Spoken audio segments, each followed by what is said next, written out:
My name is Garrett Smith. My mother died of ovarian cancer in 1991. She was diagnosed in 1989.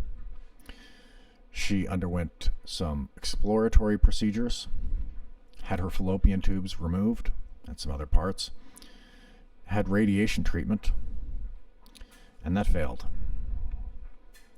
She didn't want to have the chemotherapy because it was awful back then. But faced with the alternative of near certain death impending, she chose to undertake chemotherapy as a last resort. She would go into the hospital and get the chemotherapy in the hospital, and she would be sick, nauseous in the hospital. She would black out, forget everything that happened. She'd come home and she would be lying in bed for 3 weeks thereafter. And then she would feel almost good enough to get up and start going outside to walk around. And at that time, she would have to go back into the hospital for more chemotherapy treatments. The chemotherapy treatments were, as you know, unsuccessful because she died in 1991.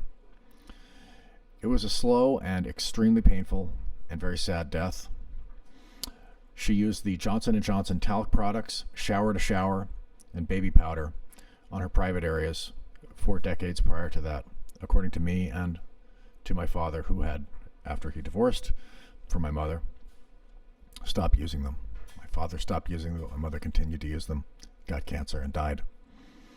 I have a list of providers that I have obtained from medical billing records, Blue Cross Blue Shield billing records that I happen to have possession of.